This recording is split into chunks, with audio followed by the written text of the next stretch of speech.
Hello everyone, my name is Merrick. I am the president of Orkydaceae, and this is a presentation on sustainability. I called it on sustainability mainly because I've been contemplating what sustainability is for years. I've been thinking about sustainability mainly because climate change had me feeling paralyzed. Like I didn't know what to do. Every time I looked for a solution or an answer to a problem, as soon as I pulled on one thing, everything else got more complicated somewhere else, and everything got increasingly obscure. It just seemed like I was totally closed in, and I didn't know what to do. But I didn't give up. I just kept thinking, what could sustainability be? If it's out there, what is it? So it's on sustainability, but after all of my contemplation, there are only three things that really rung true throughout the entire time. The idea of locals, that locals live in worlds, and that locals take action. So let's dive in. So I have to give a preface, another one, because climate change is a huge discussion. I studied it for years, but I've been thinking about it before that, and it's still going to take many more years to like solve or tweeze out like what actually works. So this presentation is geared towards opening a new dialogue on what sustainability could be, what's possible. Because I don't want to say that I know everything that there is to know about sustainability, and I certainly do not know everything about climate change. So what I'm trying to do, the purpose here, is to open a dialogue on what sustainability is. So this presentation, in short, is my approach to that conversation and how I intend to put it into action. Which leaves worlds. So worlds, if you don't take anything else away from this presentation, this is my main message. This is it. And I wrote it in my thesis, and it's still like, I think one of my best ideas. It's not actually mine, I found out, but it felt really original. But what I say is that although we all live on Earth, we come from different worlds. Everywhere is different from anywhere else. And what this means for sustainability is that there is not one sustainability that will solve climate change everywhere, once and for all. All right, we can go home now. That's the whole speech in a nutshell. But I wanted to put that out there just because I think it's novel. I think there is something there, because rather than trying to get everybody to do one single thing and distribute that plan to everywhere, I think that sustainability is actually, it comes out of places, it grows on top of things, and it's a little bit more rugged than it is, let's just say, cookie cutter perfect. So, oh yeah, one more thing. When I was in school, there were two things that were told to me. One of them was, at the end of this, we hope that you're just confused at a higher level. And I was like, that's helpful, thanks guys. But also, one specific teacher, every day that we had him for lecture, he would come in and say that the answers come at the end of the lecture, mainly because he had so much material to get through. But I'm gonna do a little different. I'm just gonna lead with like the deep cuts, and then we'll go in later. So here's sustainability. And I know people like definitions, and this is definitely a loose definition, but it's it's a concept. So sustainability is a perceptual quality. It is not a tangible point. And what I mean by that is that it's not necessarily intangible because I feel it, but I can't necessarily hold it in my hand. And so moving from that, Orkydaceae understands sustainability as something felt. Now, what's the relationship between perceiving something and feeling something? It's like trying to touch the color red. I can feel the color red, I can perceive it, but I'm never gonna hold that color like on the surface of my hand and grasp it. So when I relate that idea about, or that notion to the environment, it becomes quite complex. And it's just like when you see trees blow in the wind, or you see a landscape grow from out of winter into spring and summer and then back into fall. But then that same tree comes again, but maybe new offshoots come out of it. It's that notion of constantly undergoing change, even though that you never really disappear. You don't, or hang on, now I'm getting too abstract with it. Let's just go with what it says up there. Sustainability is that which seamlessly passes through the changing of local habitats. I do that all the time though. Like I just go, so I gotta stay down here. Okay. So the outline of the presentation is, I think I break it up into 3 sections. This first section down to what is sustainable is more or less talking about this really large landscape idea of what is climate change, what is sustainable development, how do these two interrelate, and kind of what's this global effort doing about it, but also where did this global effort come from? So that's the first section. The second section is Orkydaceae, which is my consultancy, and how we are going to be acting in and upon that stage. That's the background, that's the context. But also, like, what changes can we make, or what am I looking to do, essentially? And then the power of hydrology is my thesis, but it's also the backbone of what and how I came up with Orkydaceae, so I feel like that's going to be pretty important to understand. And then, of course, looking forward, and actually one of my favorite quotes, because we all need a good author, and I'm just going to share mine with you at the end. Cool. Okay, so me. So, a little introduction about me. My background's in biology. I went to art school, but I studied biology. The reason for this was I just, I really couldn't figure out what I wanted to do for the longest time, but somehow the lowest grade that I got in the sciences was a 96, so if I didn't study biology, it was just going to end up kind of weird for me. So there are a few things in biology that really piqued my interest. One is that cells move. They're living organisms, but they don't necessarily have anything that says that, like, yeah, I'm totally conscious of myself, like, hey, the way they're doing stuff. And I found that so fascinating that they're able to take in their surrounding environment and also exist with it. But how they do that is what we know now is, like, according to DNA. But, we talk about the genome like we know a lot of it, but gene expression and physically expressed genes I found so fascinating, because I have a genome, but the way I am, the way I look, is only the expressed genes of my entire genome. And that just blew my mind. But, like, I have my entire genome, but I only express a small portion of it. But those two together, they say that every cell of mine is different. And not only is every cell of mine different, but each one randomly mutates. So I'm totally changing all the time.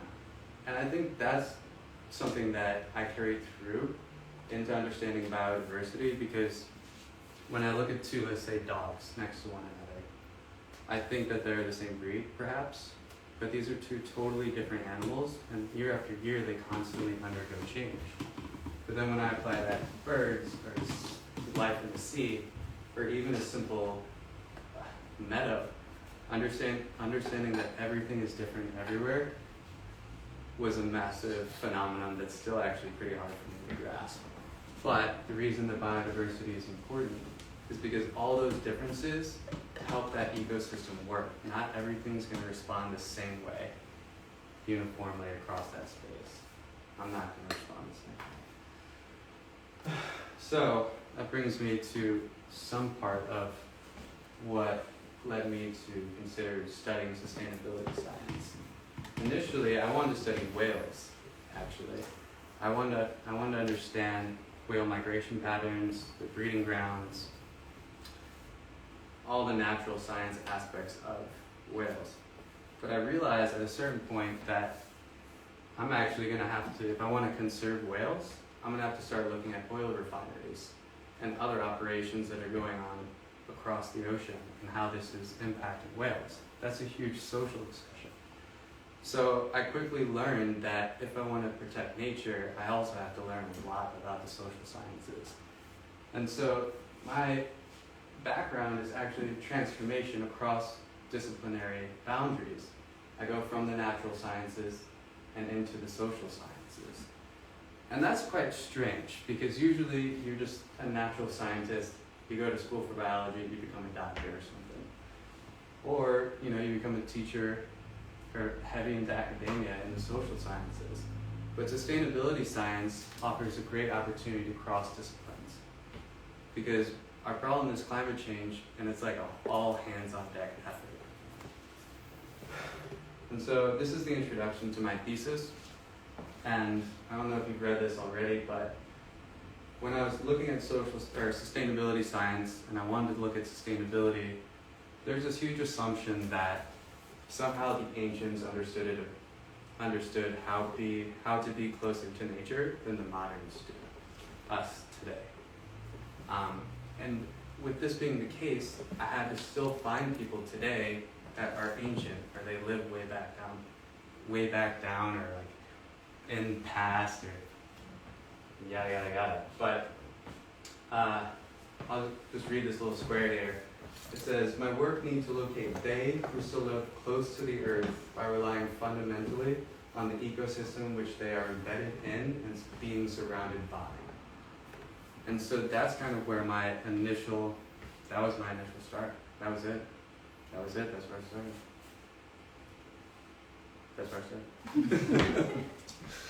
Let's keep going. Yes. Okay. And this is also, I wondered, so on top of understanding like people living within the natural world, I want to understand how civilizations also arose out of the natural world.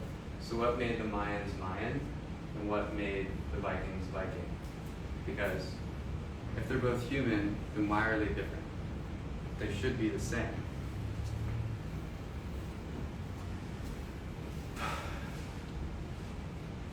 So to answer this question, I had to do a lot of research. And I call these guys my friends. Unfortunately, none of them are still alive.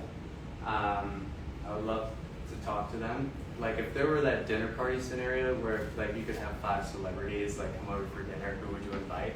This would be my crew, hands down. It'd be complete mayhem, but I believe we would all have a lot to talk about. This is my hero, so to speak. And he is Gilles Deleuze. He wrote Difference and Repetition. But difference is exactly what I was speaking to. I had no idea I was calling out for him, but it was his work that really spoke volumes to me about how people are different, why people are different, how we conceive of ourselves, but also like how we can imagine a different future, or we can live differently than we've known before. So I sectioned them out because they all talk about major things that I want to raise up in this new dialogue for sustainability. But of course, I'm only going to focus on a few of them. I just want to provide the list. Okay, so let's begin. So what is sustainable? I think that's always been one of my most frustrating I guess it's always just been frustrating me to hear what is sustainable, or this is sustainable, or that's not sustainable. But what is sustainable? And I have in parentheses development because we always have to be moving forward. So the initial sentiments, I would like to start with Aldo Leopold and his land ethic. And his land ethic, we get introduced to the idea of wilderness and the wild. And it's amazing that we kind of have dropped that notion, but it comes back in the 50s, and in my head, it was definitely before its time. But out of this notion of that there is wilderness outside of society, one of the first things that I got introduced to was the idea of reduce, reuse, recycle.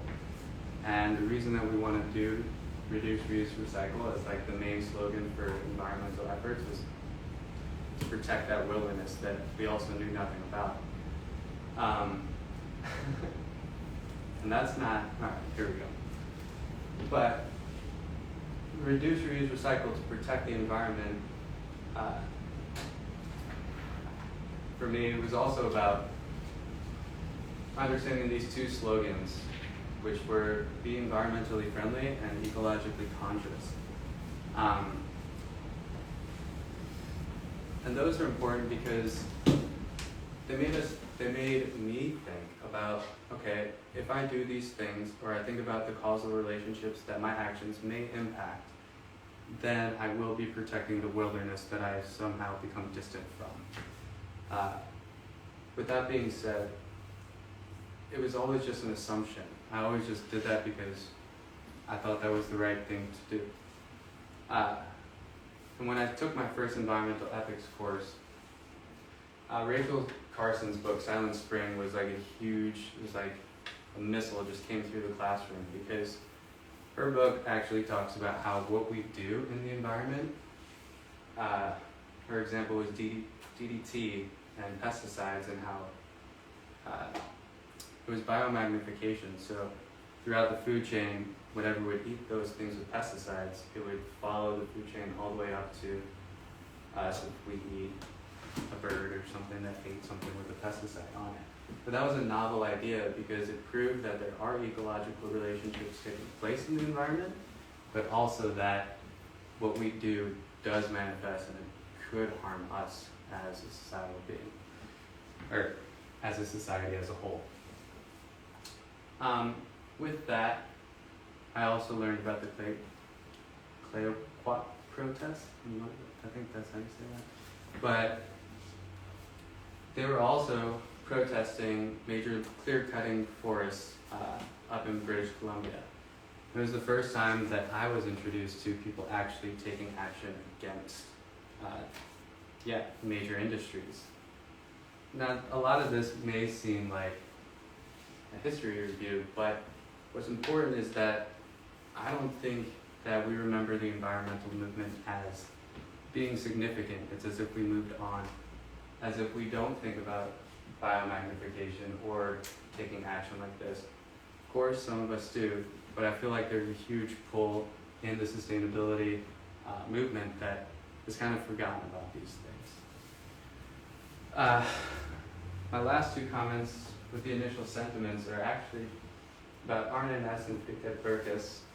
Arne Næss, he founded the deep ecology movement. And if you've never heard of it, deep ecology is an amazing way to imagine yourself in relation to the world, or into relation with your immediate environment and everything in it. This eco-self, it really just abolishes these barriers that we put up and say that I am this is where I end, and that's you, and this is where you begin. And we kind of put ourselves and take ourselves and deconstruct the environment and kind of isolate, keep our distance from it. But the deep ecology movement inverses that. It starts building connections, breaking down barriers that we put up, artificial constructs, and it allows us to reintroduce ourselves or expand ourselves into the natural world that we live in. Quote I supplied here is that he has two ways of talking about deep ecology. You have the shallow and the deep. And the shallow just wants to save a landscape because it looks pretty. But deep ecology is because if that goes away, then I lose a piece of myself. And that's the difference that I'm trying to get to here, that being environmentally conscious isn't enough. Being ecologically friendly isn't enough. Reduce, reusing, recycled resources isn't enough. But when I really look at the world that I'm embedded in that I realize the connection between I don't know where I stop and the world begins. If you take that piece of the world away, then I lose a piece of myself. And that's really what Arne Næss's movement of deep ecology is. Fritjof Berkus is traditional ecological knowledge and indigenous local knowledge, which also builds off of. It's very similar, but not the same to Orkydaceae's ecological philosophy. Traditional ecological knowledge speaks to ancestral knowledge, like setting traps, and indigenous local knowledge is knowing where things are, but also, again, knowing myself in relation to the world around me.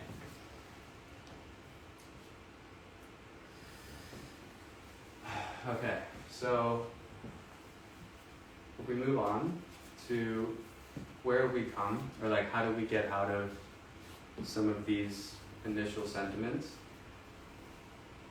I have a truncated history of these UN conferences that took place. And the reason that I'm mentioning them is because there's a global effort I'm saying that there's a global effort because there is hope. There are people actively participating internationally and together to solve the climate change problem. But to think about that and realize how cool that is, this year was actually 50 years since the first one. And when I think about climate change and how I felt so paused, like paralyzed by it, it's actually been 50 years and only 50 years, which is a very short period of time, but the amount of information that we've amassed on how to work together, collaborate, potential opportunities for growth, it's just baffling to me. I think it's important to realize that, I'm very critical as a person, but I also need to point out that, as much as I want to be radical, some of the most radical things are happening, and they have been happening for the past 50 years in regards to the environment, because the chasm that we're trying to cross is the chasm between culture and nature, which is, it's been there, it's always been there, I guess. That's the easiest way to put it. Anyway, the Millennium Ecosystem Assessment is when it was the first global initiative to employ scientific researchers from around the globe to really figure out how do we study the environment? What are we doing here? And they came up with 4 categories for ecosystem services. And my favorite, the one that I focus on, is cultural. And some of the things that fall into the cultural category of ecosystem services are aesthetic inspiration, identity, sense of place, and recreation. And of course, my main 2 are identity and sense of place, because I look at how people find their identities out of the places that they are in. But with that said, the next, I don't know if it was actually the next one, but the Transforming Our World to 2030 agenda is, I think, the most infamous one because it came out with the 17 SDGs. And with the 17 SDGs is 169 targets for everybody to aim towards the 2 degrees Celsius limit for global temperature rise. I have those on the following slide, but I also have some notes on, oops. Oh.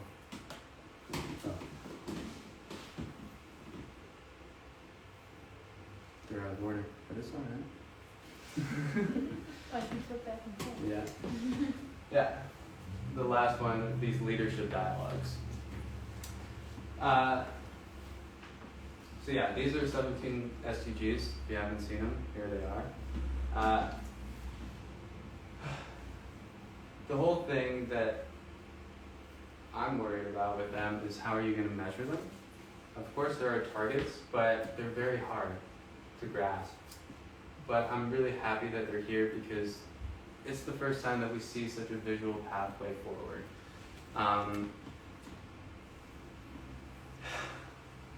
The one that I'll be talking about later is number 17, which I think gets a lot of heat because it says it's partnerships for the goals, as if all these goals are independent they added in that they must synergize, they have to connect, and it takes a global effort or global initiative to actually put them into action. So I think 17 is actually one of the most important.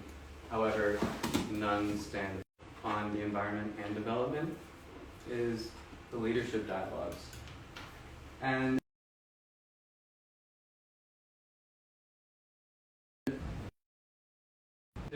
two other perspectives on how to grasp what climate change is.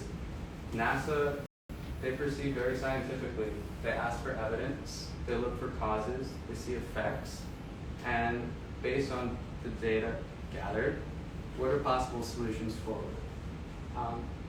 NASA is our, here in the States, this is our scientific effort, but there's also an intergovernmental and international effort, again, trying to utilize researchers from around the globe to address what is climate change, what are possible scenarios if we don't act, or if we act too late, or if we act too soon, or we just do the wrong thing, how can we best proceed forward? But I take this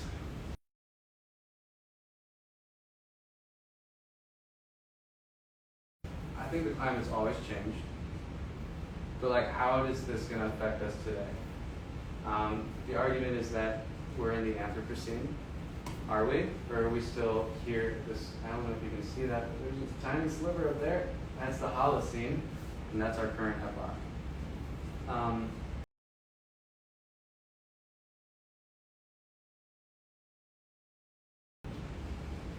So the decade of action in relation to this is actually, what can we do? How do we know what we know? And how can we actually keep moving in a sustainable manner forward? And that's why my whole other slides have been, what is sustainable? What is sustainable development? So the Decade of Action Partnership Program is what I will discuss, but here are some ongoing efforts. You know, they're the big ones that, how do I explain this? It's like, they're the major headlines. You know, you'll see a new hydropower dam. That'll be renewable energy. You'll see new materials being used to reduce pollution. You'll see individual efforts upcycling, like using tires for garden beds. But I think, for me, that sustainability is also, again, a little bit more. So I'll mention Kaluyala because that's where I did my internship, but they were building a community and also introducing this idea of building a place somewhere and creating a community around it. But that's also building a new identity, which I think is one of the hardest things, but I'm course and learn a new trade, or you can learn about permaculture or any regenerative agriculture. Yeah, I mean, just like courses on how to decrease your footprint essentially, or become part of the larger community that's also working towards achieving more. I want to say it, but I don't want to say it. But it's the environmentally friendly aspect of things. And then there's the Spring Creek project out of Oregon State University, which is, I think, great because you need these places, you need these spots where new ideas are being born so that different avenues can be made that aren't necessarily applicable to everywhere, but they are relevant somewhere. And again, that's why I mentioned Kaluyala. Like, Kaluyala can't happen everywhere, just like solutions in Portland can't happen in St. Louis, and solutions in St. Louis can't necessarily be applicable to what's going on in Portland. And as much as I'm saying things can't relate, things can be shared. There are a lot of broad strokes and commonalities between places. I want to be clear about that. But I am trying to say that things are quite specific. Again, I'm trying to be encouraging with these first few slides because climate change is a huge deal, and these are some of the institutions that I've really looked at as doing a really outstanding job. Future Earth, the Human Rights Watch, the Equator Initiative, and the World Resource Institute. For me, the Equator Initiative really stands out. It's a UN organization, but they look at indigenous cultures along the equator, and they're really trying to preserve these cultures, these indigenous groups, in a variety of ways. But they are doing it case by case, which is really cool. And it's, to find something like that is, it's few and far between. But I will note that one of the things that was released earlier this month is the IPBES value assessment. And this is important because, like I said, things are specific, and the value assessment goes down to like what are values essentially, and what are our values, and how do they differ from like the city in Europe, like let's just say Barcelona, for example. But of course we all have values, but I'll emphasize chapter 2 out of this report by saying conceptualizing the diverse values of nature and their contributions to people. So how do we and what we value today, how is that going to influence and inform how we design sustainability and building constructive for ourselves? And I really hope that people do take the time to read this. Of course, I'm going to read it, but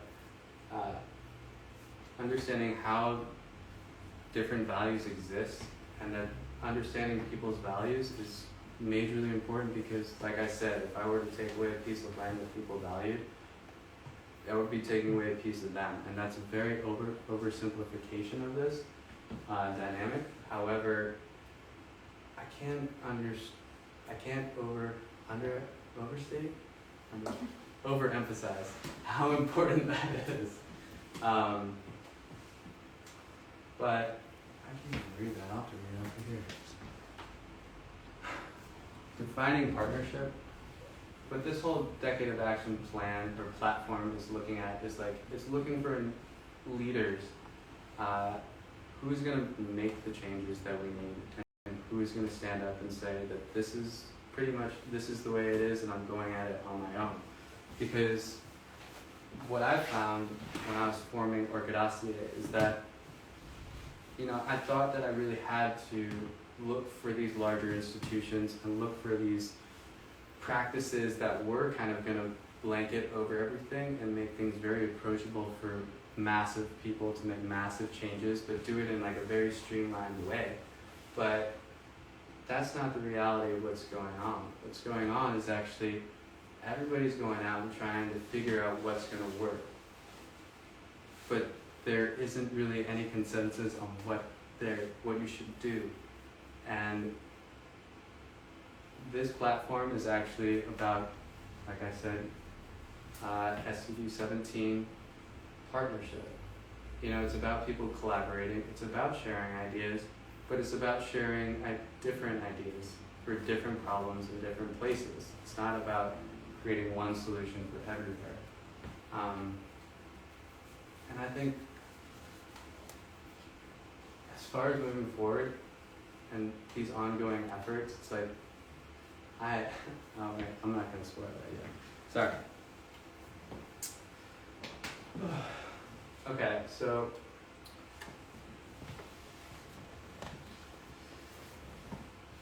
how do we move forward, and how do we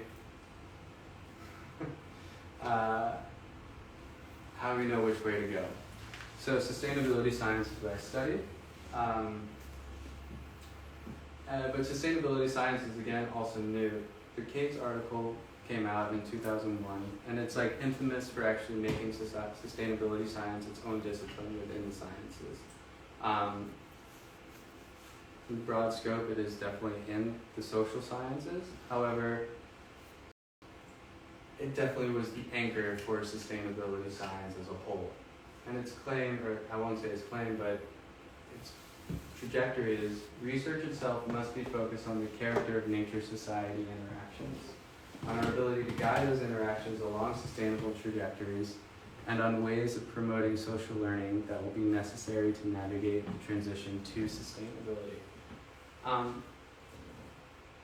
With that said,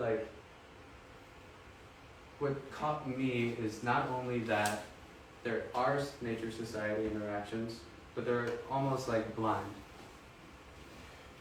They're nature-society interactions, but they're happening without necessarily knowing that they're happening. So they need somebody to guide them. But guide them in what? And it's a transition, right? So transition from an unsustainable regime or status into one that is sustainable, but one that is sustainable. And that's kind of the challenge. And I love it. It's great, but it's also a very daunting task when you really get down to it because, again, what is sustainable and what is more or less sustainability science? So there are ways to approach sustainability. There are ways to analyze it. And these are the major frameworks. There are more, but these are the ones that I found useful. And I have, so like this one came from the European Environment Agency, but GEALS is actually, sometimes I just refer to the framework as like GEALS' framework, but it's the multi-level perspective. So GEALS and the article that it was presented in came out in 2011. But the DIPSR framework, the system of nested domains, is one that I actually used in my thesis, but it looks at how land is parceled up and how at different levels, different parts or sections of land are governed. So let's just say the action space is like the most local level, but then that's going to be like in a province that's going to be governed by a state. So you have different levels of governance, but the nest equality says that they're all happening within one another. The ecosystem services I talked about before, one of the most jarring ones was the social ecological systems framework because it made it very clear this is a model of how its interrelated parts, how its parts are interrelated. But its focus is on resources. So how interactions between users, how users interact with resource units, and how those units make up the system. The example that it gives in the article is with fisheries. So let's just say the fishery is also like on the coast. If the fishery gets overfished and there's no more fish, then that's going to change this whole dynamic for its population. They're no longer going to be fishermen because they overfish. So that's what it's saying at the top when you look at the consequences of what could happen if you overfish. What are the ramifications socially, economically, politically? But then again, if you lose these populations of fish, what are the consequences down the chain in the ecosystem? So predators are going to be out all these stocks. I like that because it shows, it was like the first time that I saw that people are really trying to analyze and quantify these relationships, these stresses, these drivers, and these pressures that humans do put on the environment. Right before I got to Sweden, or to university, this framework came out, and this is the planetary boundaries. And the planetary boundaries, we're looking at maintaining that Holocene state. The Holocene state is that geologic epoch that we are currently in. Some would argue that we are now in the Anthropocene, right? But climate change is threatening the Holocene state. So if we, Stefan et al., they were looking at, so like if you're in the green area, then things are okay, but as you get out to the red, you're at risk of, this is what the diagram's showing, you're at risk of doing more harm to the planet. And you're gonna, climate change is then inevitable. There's like that point in the check. I hate being like apocalyptic, but you know, climate change, that's kind of the monster that it is. It's like this apocalyptic monster, but I don't really think that it is, but Stefan's diagram here is showing that if we don't maintain the planetary boundaries, then we're going to see the major ramifications of climate change. So let's not do that. Okay, so before I get into this, Orkydaceae, I would like to know some questions if you have any comments, concerns about what I said, because I feel like what I just went through was, in some sense, really repetitive. In some sense, stuff you've already heard before, hopefully, and in another sense, you know, it's so abstract, these ideas, and how we're trying to grasp the climate change problem, that I'm wondering if there are any questions out there about some of the efforts being done, some of like the large institutions that are at work, and maybe just about climate change in general. Maybe, perhaps, nothing. Good news. Okay, so this is the fun piece for me, because the first one's hard. You just there's like all this stuff that I want to say, but I don't really want to say. But the context of climate change is really, really intense. And anyway, what do I want to do about it? I guess that's what this next part is. So Orkydaceae is my 2020 project. I moved back from Europe. I went immediately into lockdown. I bought 1,000 bottles of wine, and I sat and I wrote down my ideas of what is sustainability. I wrote a PhD application, didn't get it, but I realized that if I can write that much, that critically about sustainability, there might be some juice here. So it's comprised of 3 different pieces. Each one is very different, but each one is extremely vital to Orkydaceae as a whole. Minocompisar is a magazine, and what I do with Minocompisar is I develop concepts. I interview people that are doing really crazy, weird initiatives to talk about the communities that they're part of, or the worlds that they're involved in, and really the artifacts that are coming into the world based on this effort to combat climate change. Minocompisar is Swedish for my friends. And I think that's the thing, because I can't do this alone, first and foremost, and I definitely need people that enjoy, being a part of and not just wanting to live off the grid. So it's definitely a community-based effort. Cafe is, I've been a barista for over 10 years. Coffee is also a major globally traded commodity. So the thing is that the industry itself has been around so long that, it's like you're trying to move major plates, but it's really difficult to do, especially when I've worked in the specialty coffee, which is like a subset within the entire coffee industry. Hard to change, but also there's ample opportunity to find small farmers, engage in those communities, and use coffee as a medium to make sustainable solutions in local context for locals. So that's kind of the overview of coffee. And then orchids are reports. I'm going to describe them at the end, but we make reports we make a sustainability action plan first, but then we discuss what is the world that you're involved in, how do you go about doing what you do, and then also where are you doing it in the world. So your ecological context is, for me, the most significant role. But they all 3 intertwine and the report itself. So like I said, Minocompisar, that's the cover of the first one. I'm pretty excited about it. I'm from Guatemala, and that's Tikal. I'm really, really happy that I went there. But again, as I just described,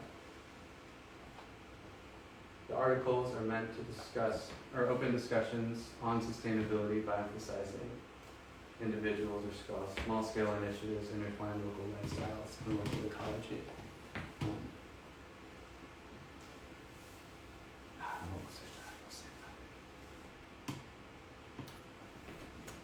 So deeper insight into cafe.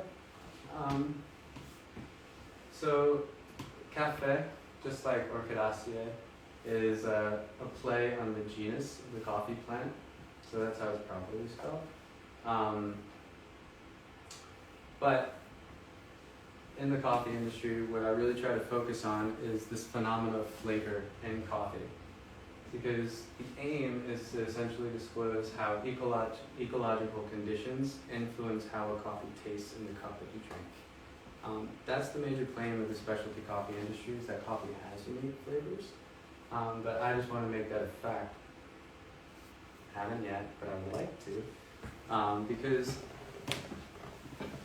I want to show how ecology influences, flavor, but each sustainable solution likewise has a different flavor itself. So I want to draw parallels using coffee. But yeah, we also do reports for coffee. I'm going to be offering courses for coffee, and I'm going to be looking at the supply chain. Right now, the Specialty Coffee Association does offer courses if you're interested for green coffee, buying green coffee, which is like going to the mill at origin and importing it to the States as green coffee. They offer a course for baristas at the shop, brewing and roasting / learning how to taste coffee. But yeah, my course is going to look at sustainability as a whole along the supply chain. It's going to involve, all these gaps, because getting a cup of coffee takes like 5 minutes, but to get a coffee off of a farm and into that cup is like a hugely complex notion. So it's not just about streamlining it or managing it or making it more efficient. Of course it is, but it also has nothing to do with that. It's for me, sustainability is really connecting one locality to another and understanding how these two things coexist, but making that coexistence a bit more apparent. And I think coffee is a great medium to do so.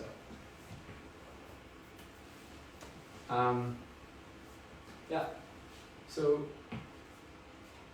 orchids. This is how I plan on doing it. These concepts will be developed in the consultancies, but they will also be used in the course for coffee, and they're definitely the major 3 dynamics of each orchid report. The economic one is the one concerned with action. It's about means, it's about doing. I know most economic perspectives talk about money and setting prices, but I look at economic also as a series of actions. Again, actions achieving certain ends. The ecological component is definitely just about the natural, the physical chemical world that we're embedded in and surrounded by. This is the most prominent one, the one that I focus on the most, just because it's the one that I think our identities relate to and are pulled out of or from. But it's literally just the natural world. Politic is, again, this notion of values. The temperaments constituting the variety of values ascribed to the things populating the world. That's a huge notion, but we do, when we have these huge ideas, and we speak about our values way more often than I think we're aware of. But I'm not saying that they're wrong. Everybody has their opinions. And I think that's important because they kind of enclose us, encapsulate us in these worlds. But I think it's important to kind of make these a bit more apparent, stand up for them, and be present with them. So, I have a little video clip I would like to show. I think why not, right? Sure.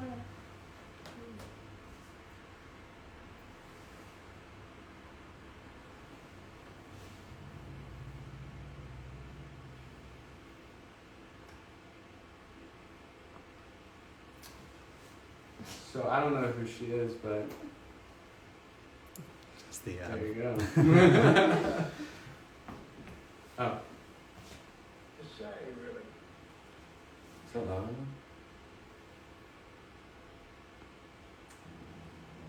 I don't know what to say, really.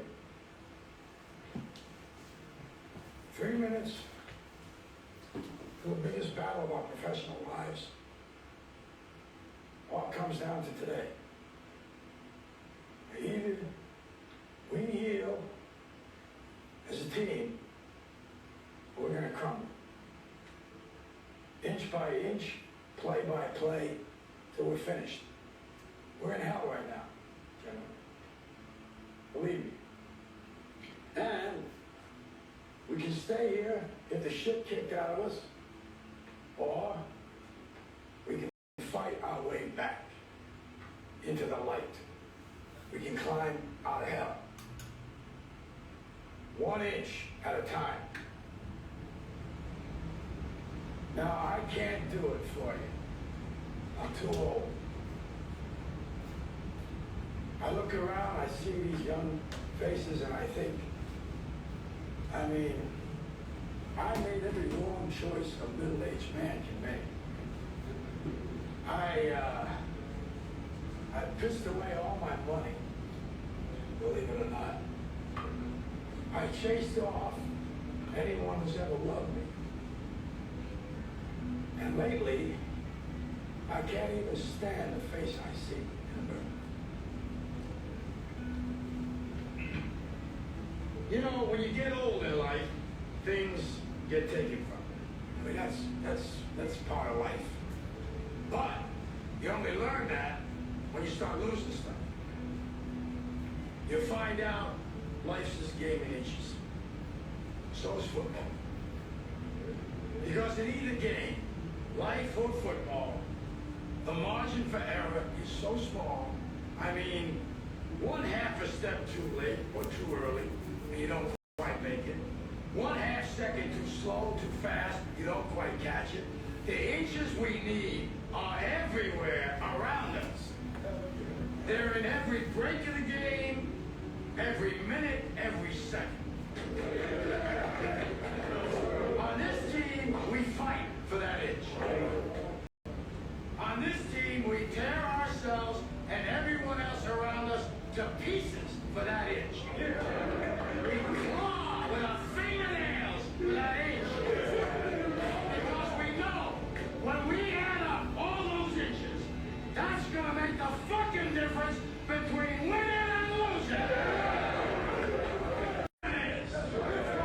The 6 inches in front of your face. Now, I think you're gonna see a guy who will go that inch with you. You're gonna see a guy who will sacrifice himself for this team because he knows when it comes down to it, you're gonna do the same for him. That's a team, gentlemen. And either we heal now as a team, or we will die as individuals. That's football, guys. That's all it is.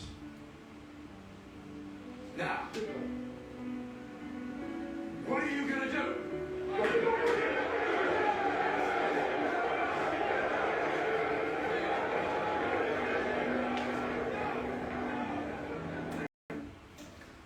So I'm definitely not as good of a speech guy as Al Pacino, but yeah, definitely had to call an assist there. So anyway, yeah, that's definitely the sentiment behind Orkyds. Like, it's about bringing people together, showing how any one of your initiative has all these 3 aspects to connect to everything else and everybody else. So it's not about doing it independently, or some people are doing sustainability and others aren't. Orkyds are supposed to bloom on top of what's already here. That's what orchids do. They grow on things. They grow on tree limbs. So that's why I named my company Orkydaceae. It's because I want to make orchids, but I want a city to be fucked up beautiful with orchids, like, everywhere. So, yeah. Anyway, those are the three major concepts, but hopefully we can get this right. Any questions about what Orkydaceae is and or does? Comments or concerns too? What's your slogan? Oh. Okay, yeah, so Orkydaceae, our slogan is closer to Earth. So mainly because that's the sentiment that resonates with me most in sustainability. Again, it goes back to this idea of moving back or finding or re-enlivening ancient traditions and cultures and like bringing those in or moving ourselves closer back to, being done with industries or technologies and getting back to the old ways. I don't see a solution there myself personally. I'm looking towards the future in the sense of like, if we can't go back in time for several reasons, then the only thing that we can do is actually just move closer to the Earth. But how do you do it? For me, these are solutions. We look at what we're doing, how we act, we look at what we know about the physical world around us, and we also look at what do we value and how do we talk about what we value. And we wrap them all together and we see if we can find a solution there. I think we can.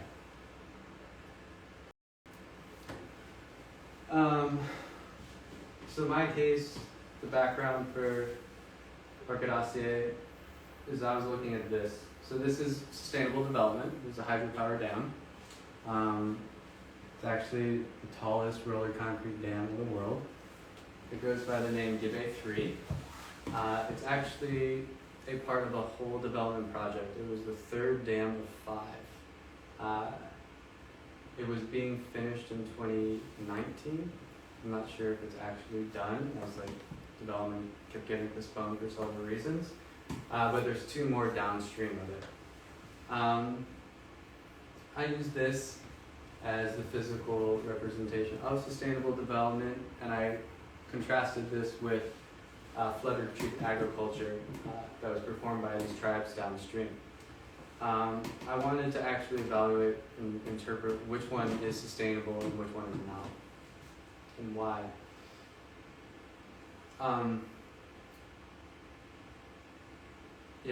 I went full force on this guy. Anyway, I'm bringing this up because,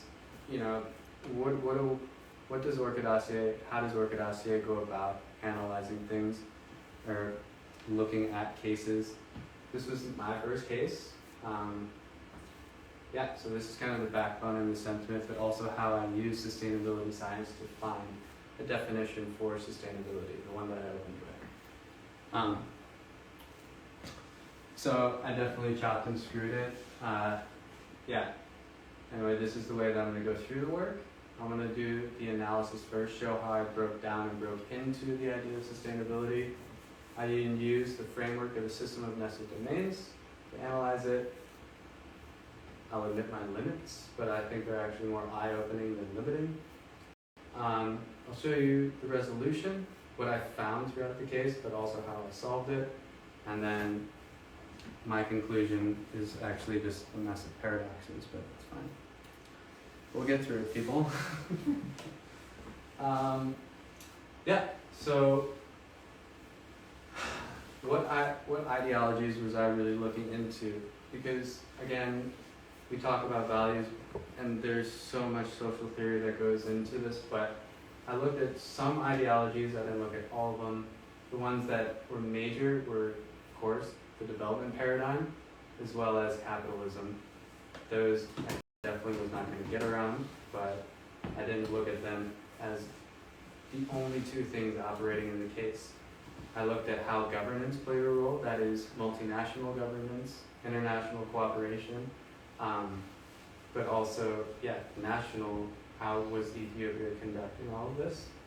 I looked at one of the finest, we still do this a lot today, but it's a mechanistic worldview.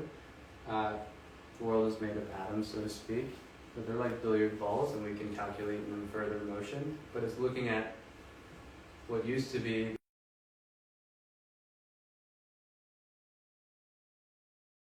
which is crazy. And then the last one is this idea of an image of thought. When I look at the world, I see things, but I construct an image around bodies and entities that my mind also are artificial constructs, and those artificial constructs are that make a world of representation. Anyway,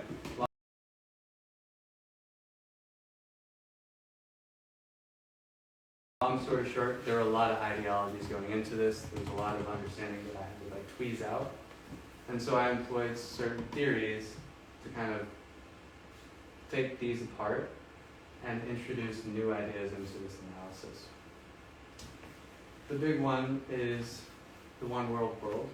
We all live in one world. Capitalism is slowly encroaching around the globe. Globalization is usually what that's referred to as. But globalization's little minions are development paradigms. Sustainable development is the one that I looked at in relation to Give A 3. Moving on. To look at Give A 3 and compare it to flood retreat agriculture, I need a hydrosocial relation, showing how both Give A 3 and flood retreat agriculture are two ways to interrelate with the river. They both rely on the water, but for different ends. One was to grow agriculture for sustenance for communities. The other was to make hydropower. Both were relationships by institutions with the river Omo and this river basin. The system and nested domains was the framework. So deterritorialization and globalization, these ones are weird, but what they allowed me to do was look at the Omo as a space that had movement in it.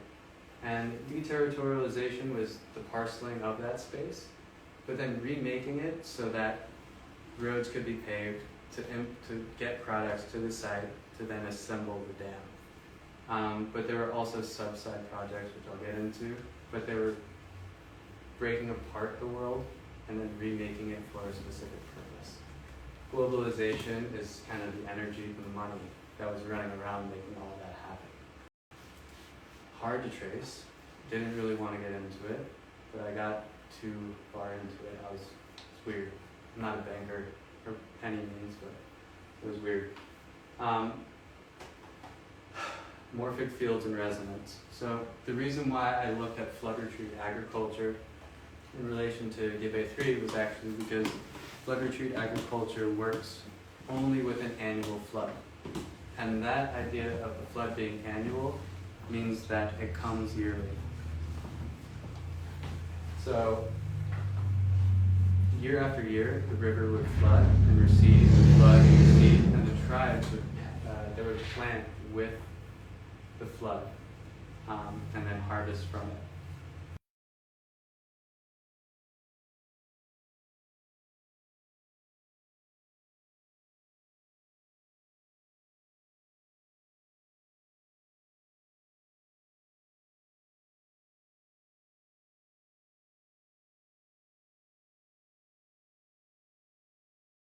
Way to interact and participate with the environment than the dam.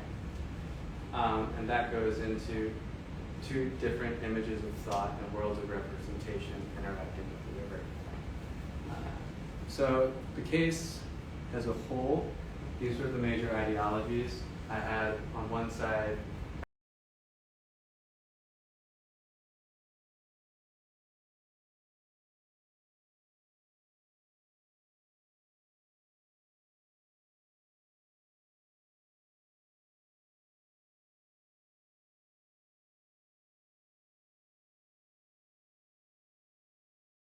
kind of like this one world worldview, but then I compared that with this more ecological centered, it's like ecocentric half of the major landscape of the case. There it is. Anyway, yeah, and then Give A 3 and flood retreat agriculture at the bottom. This is the case itself. So all these companies come from different countries, but the reason that they found their way into the Omo-Give River Basin was through different reports. But they were there of course, to get palm oil, cotton, and sugarcane. And of course, like the meso level, how this ideology of sustainable development crept into the lower Omo was through this multifaceted, multi-layered, it was a multiplicity of actors, and this is only a small subset of the whole case itself. But they're all coming in to get the water that was also held back for irrigation for sugarcane, cotton, and palm oil. All these would tap into the reservoir. The dam would produce hydropower. So the whole case was like, is this development or is this still just, is this sustainable? Is this development? Doesn't make sense. The only thing that was new was hydropower was getting exported into the East Africa power pool out of this one location through this power plant. These are transmission lines essentially. Go to Ethiopia, Ethiopia would move it outside of the country, and then this huge power pool is somehow renewable energy. I won't say it was disastrous, essentially, to say the least. I mean, I went down and I saw all the roads fracturing these communities. People were being displaced. It's weird to say that sustainable development is different than development, at least what I've found. But that still leaves open the question, why is flood retreat agriculture a good option or second option? So again, like, I don't know if you noticed on the last slide, or on the one about orchids, there's the political, there's the economic, and here's the ecological component of this case. Flood retreat agriculture plays off the river Omo that is caused by rains in the highlands. But if you don't interrupt the rains in the highlands from getting down to the riverbanks, the biosphere will remain intact. And so the question of sustainability is really just a question of understanding how people interact with their ecology. It has nothing to do with building all of these. I mean, these are great, these are massive feats, but the reason why the ecological component isn't over here is because I don't think it was included in any of the equations. So this one, for me, flood retreat agriculture is the only viable solution for the lower Omo, but it's exactly why I talk about locals and locality, is because the only people doing or participating with the natural world around them are the locals that live with the natural world around them. We can come and build as many hydropower dams and put as many people, station everyone there, but if you don't actively engage with the world around you, like, what are you doing? You're not gonna learn how to live off the land there. So yeah, I mean, that's the case in a nutshell, but yes? So would you say that the two differences here are trying to understand your environment versus trying to change your environment? Definitely. The understanding part it's a good one, because actively engaging with your environment also suggests learning about your environment. It's not that I go and I actively participate with it knowing the next thing that's going to happen, but by engaging with it, I know what works and doesn't through trial and error. I find out slowly, like, well, I can only plant when it floods, because that's when the nutritious flood silts come down. It's not like the river's always there. It's pretty dry out there. It's a semi-arid environment. So you can only really plant along the riverbed after the flood. And then you can go and harvest once again when the flood recedes. So yeah, it's understanding how your environment works rather than trying to make it into something that you want, definitely. And I guess also off of what you just said, it's the next step is building a relationship with your environment versus like destroying a relationship with your environment. That was a point that I definitely, one of my like little harbinger missiles that I fired at Gibbe 3 was like, it destroyed what it fundamentally relies on, which is the flowing of water. So the flow of the river itself was actually put under control by the dam, so they could release water into the turbines and then turn off that release valve, and then they would only generate it rather than allowing the river just to flow and use that force to generate agriculture. So I called actually give A3 a false sense of power, whereas the real power of my case was in the highland rains. And the rainfall is actually the environment, the natural world is the most powerful thing, not these billions of dollars that people sunk into making one dam. Instead of 5, but this one. And this was actually a really cool case because there were protests from International Rivers, this other NGO, that wrote a bunch of letters, and they actually stalled the development of this dam.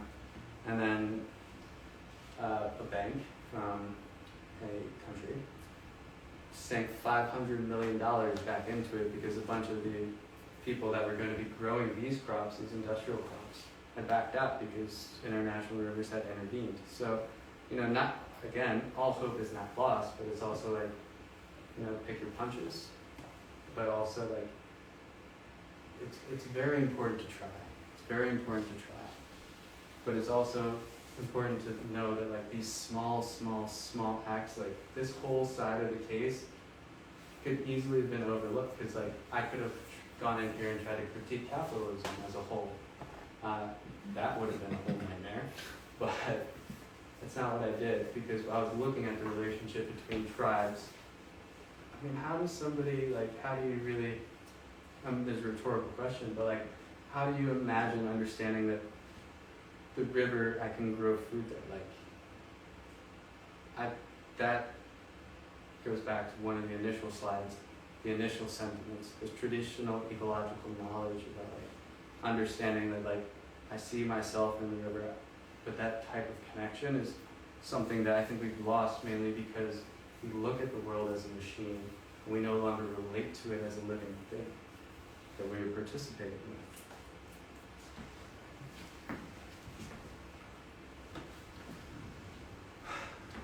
And again, so I'll just read the top bit, but one of the major problems again with what sustainability is, what is sustainable, what is climate change. And Merrick et al. Layout, they just succinctly put it, what exists, how can we talk about it, and what is the nature of that knowledge? So what's the difference between what was just here, the left side versus the right side? I mean, because these two worlds on Earth coexist, but they're constantly at battle. I think, as far as the Marx perspective, this is proletariat, that's the bourgeoisie. But that's not all. There's so many other ways to go about talking about the relationships between people, but the relationships between people and the environment as a whole.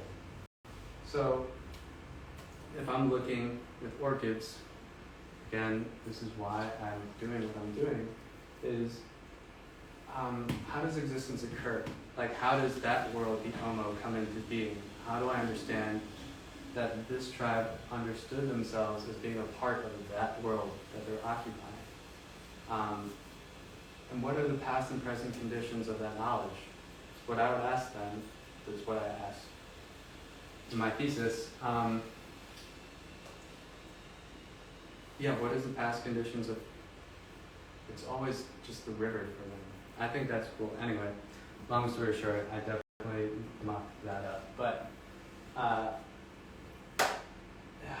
there were a lot of limitations. I didn't go into a whole bunch of stuff, is really what I'm trying to say here, because I have a really simple idea. And it's just about looking at the relationship people hold with the natural world and trying to preserve that rather than just letting people think that one solution, like a hydropower dam, will work everywhere.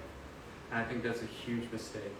So I'd rather preserve these small actions that small communities are making in really, really obscure places in the world.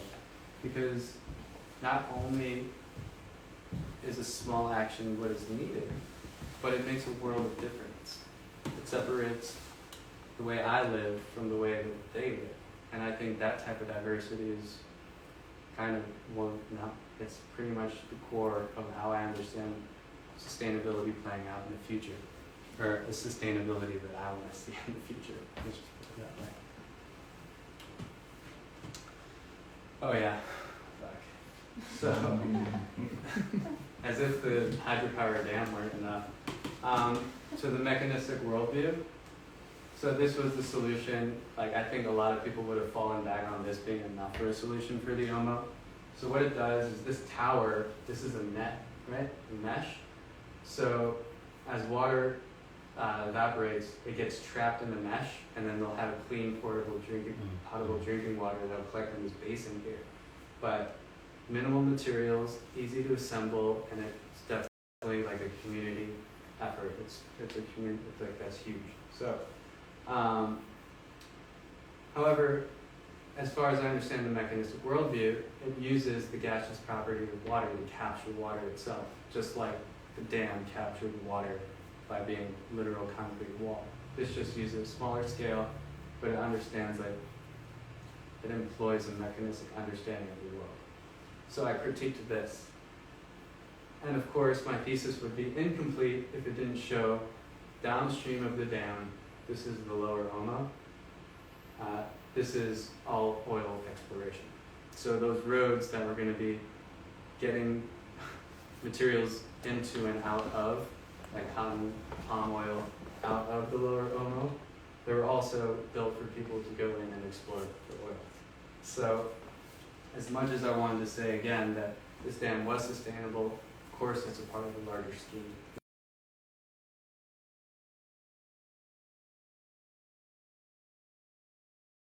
Not was, well, it still is. I'm pretty sure they're like gonna break ground in a townhouse. So, yeah, it was just such an unfortunate case. But like when you're looking into sustainability science and you're really trying to figure out, is a hydropower dam actually a viable solution for this area, and you run into stuff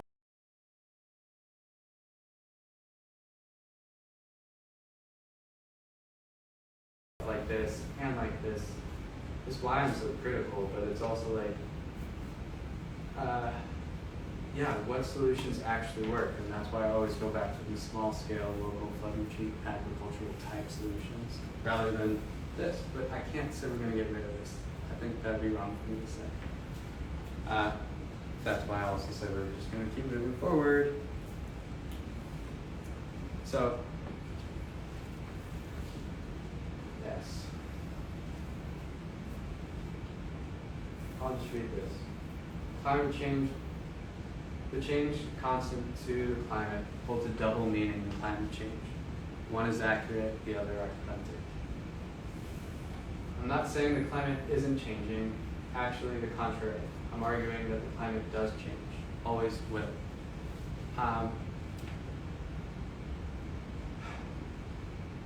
The reason I take that stance is kind of apparent already, but I don't think climate change is necessarily the evil that we marked it up to be. I think it's actually a really good thing, because it asks us to continuously change ourselves, and asks us to, I guess maybe it gives us a nice invitation to, if you stay too stagnant, you're going to get washed up. So it is about adapting, and it is about engaging with the earth. It would become desensitized to that, but what I'm looking for with Orkydaceae are different avenues that are changing, that are diverging, that are moving with and closer to the earth system processes than installing one thing to solve all the problems forever. Okay. So these are the tribes that I went and I looked at. These are the ones that are practicing flood and treat agriculture. So like I said, sustainability is that which moves, that seamlessly passes through the changing of local environments. It's like I can see the Omo, they're literally wearing it. The flowers on her head come from this tree, likewise with these two. But they're literally a part of their environment, they're not apart from it. They're actively in their world. These tribes are referred to as the Omo Valley tribes. Their world is the Omo, and the action that I was really looking at was flood retreat agriculture. So, things that I'll be doing, I said, I showed the cover of the first volume of the magazine that I'll be putting out. Cafe will be offering 2 coffees, one from the Democratic Republic of Congo and Sumatra. I'm really excited because I'll be roasting these coffees myself. And then my first orchid is going to be on a project in Oaxaca, Mexico. My friend is down there doing some restoration on wells, and these wells used to be kind of what the community was built around. So that's what I'm going to be doing for the next little while. But of course, my initiated third. Should I read it? I kind of want to read it. Do you mind if I read it? Okay. I call the stage the instructed third. Knowledge is trouble to work. An expert in formal or experimental knowledge, well versed in the natural sciences of the inanimate and the living, at safe remove from the social sciences with their critical rather than organic truths and their banal commonplace information, preferring actions to relations, direct human experience to surveys and documents, traveler in nature and society, lover of rivers, sands, winds, seas, and mountains, walker over the earth, fascinated by different gestures as by diverse landscapes, solitary navigator of the Northwest Passage, those waters where scientific knowledge communicates in rare and delicate ways with the humanities. Conversely, versed in ancient languages, mythical traditions, and religions, free spirit and damn good fellow, sinking their roots into the deepest cultural compost, down to the tectonic plates buried furthest in the dark memory of flesh and verb.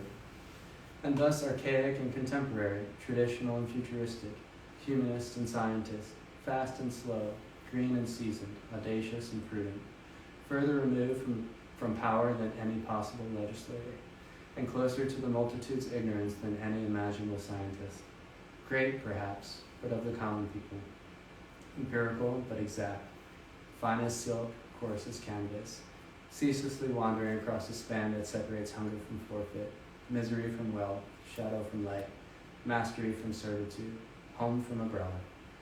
Knowing and valuing ignorance as much as the sciences, old wise tales more than concepts, laws as well as non-law, monk and vagrant, alone and vagabonding, wandering but stable. Finally, above all, burning with love for the earth and humanity. So, yeah. If there were a role for the sustainability scientist, I would say it's to cross that Northwest Passage, to make that link between the natural world and the social world. It's not easy, but like he said, it happens in rare and delicate ways. And yeah, again, I'll just say that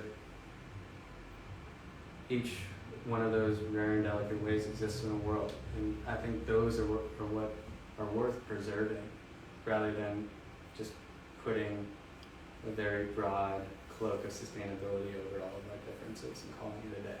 So, yeah, I think that's it. Thank you.